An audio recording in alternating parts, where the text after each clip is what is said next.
Hai Sobat Kata Cerita, sudah siap dengarkan cerita selanjutnya? Let's go! Bab 3. Saat ini Naina dan Intan sudah berada di kantin pondok. Mereka berdua sedang memesan cemilan untuk mengganjal perut mereka sebelum belajar lagi nanti. Nai, nanti kamu lebaran pulang tidak? Tanya Intan. Sebab puasa sudah dekat, tinggal 3 bulan lagi puasa sudah akan tiba. Pulanglah. Memang mau ngapain juga aku di sini sendiri? Sahut Naina sembari meminum es yang sudah sampai. Hihihi, kalau gitu aku nebeng ya? Ucap Intan dengan cengengesan. Boleh, nanti tinggal dihitung saja per kilonya berapa. Sahut Naina dengan bercanda. Ya kalau kayak gitu mah sama aja bohong atuh Neng. Sindir Intan. Kamu pulang kurang berapa hari sebelum lebaran? Tanya Intan lagi. Naina mencoba berpikir sejenak. Belum tahu, soalnya kan abah aku tidak menentu jemputnya. Lanjutnya dengan enteng. Plak, aku pikir kamu sudah tahu, Nay. Terus ngapain kamu berlagak seperti orang yang berpikir tadi? Cibir Intan yang merasa kesal sembari menepuk lengan Naina dengan kasar. Innalillahi. Ucap Naina yang merasa sakit di area lengan yang habis dipukul oleh Intan. Lebay, sindir Intan. Saat mereka asik mengobrol dan memakan cemilan milik mereka, tiba-tiba saja ada gerombolan lain datang ke kantin juga. Wih, makan tidak ngajak-ngajak aku ya, ucap Salma yang langsung duduk di samping Intan. Iya nih, main tinggalin kita aja, timpal Marwah yang juga langsung duduk di samping Naina. Mereka berdua juga teman Naina satu asrama. Sebenarnya satu asrama itu ada 6 orang isinya. Tapi ya juga namanya manusia, pasti ada yang suka dan ada yang benci bukan? Seperti Amel dan Selfie, mereka berdua padahal satu kamar dengan Naina and the gang. Tapi ya begitulah, mereka berdua tidak terlalu akur bahkan bermusuhan dari pertama kali mereka berdua masuk. Back cerita. Ya lagian kalian lama banget. Elak Intan yang tak mau disalahkan. Betul tuh, tambah Naina. Tidak setia kawan kalian ini. Marwah yang mendramakannya. Ya sudah sono pesan, mumpung masih ada waktu sebelum pelajaran dimulai lagi. Ucap Naina pada kedua teman asramanya. Oke, tapi tunggu lo ya. Awas kalau ditinggal. Ancam Salma yang langsung berjalan ke ibu penjual kantin. Iya, sahut keduanya.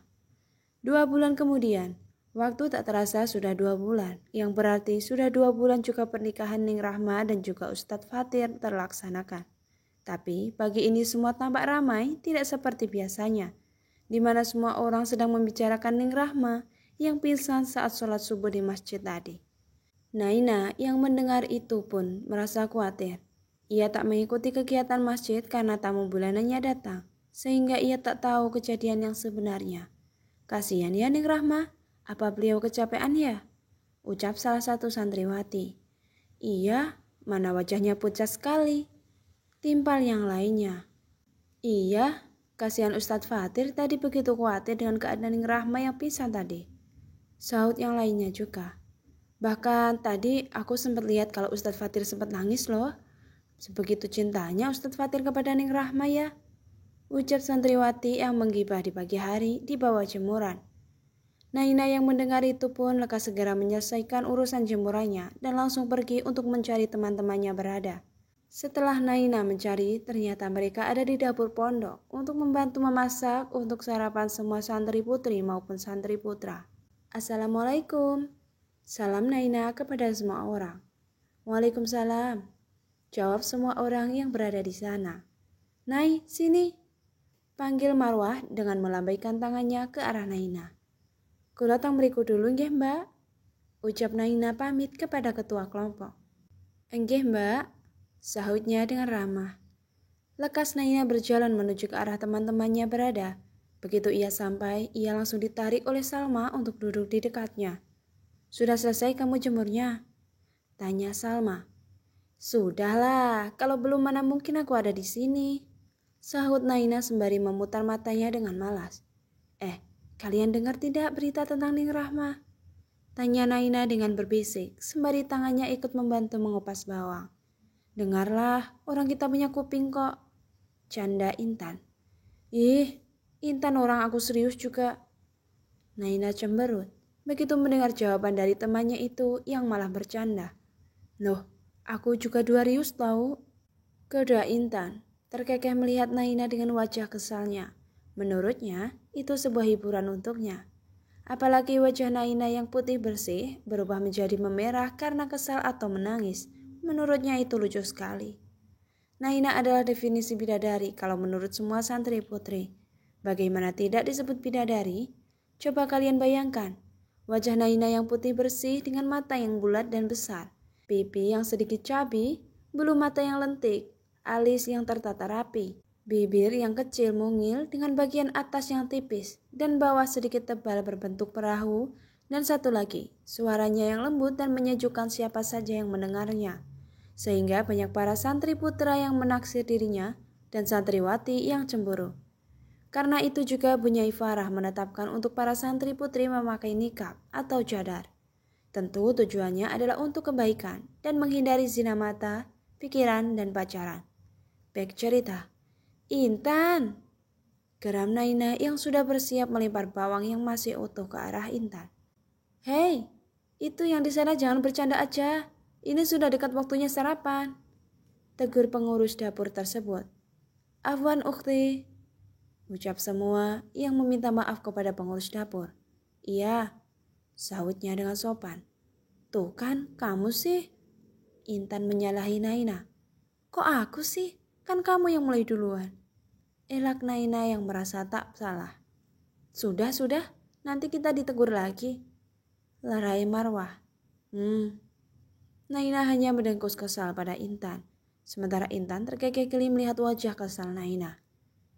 Kalian belum jawab pertanyaan aku loh. Ucap Naina dengan cemberut. Pertanyaan apa? Sahut Salma yang lupa. Itu tentang Ning Rahma. Balas Naina mengingatkan lagi. Oh itu, ada apa emangnya? Tanya Marwah. Apa benar tadi Ning Rahma pingsan pas sholat subuh tadi?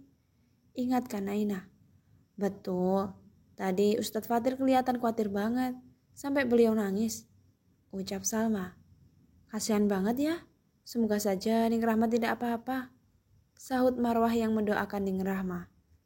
Marwah dan Salma terus membicarakan Ning Rahma dan Ustadz Fatir. Mereka berdua tidak menyadari bila raut wajah Naina berubah menjadi seduh. Begitu mendengar cerita dari kedua temannya itu. Intan yang mengetahui itu pun lekas mengelus punggung Naina dengan sabar. Sabar ya, ujar Intan lirih. Kenapa? Rasanya sesesak ini, Tan. Sungguh aku begitu sakit mendengar berita ini.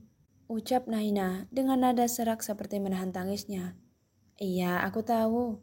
Tapi bila bukan jodohmu, kamu harus berusaha ikhlas, Nay. Nasihat Intan. Kamu masih ingat pesan dari Ali bin Abi Thalib? Sambung Intan. Iya, ingat kok. Sahut Naina. Yakinlah ada sesuatu yang menantimu setelah sekian banyak kesabaran yang kau jalani, yang akan membuatmu terpana hingga kau lupa betapa pedihnya rasa sakit. Ali bin Abi Thalib. Bersambung. Lanjut di bab 4 ya.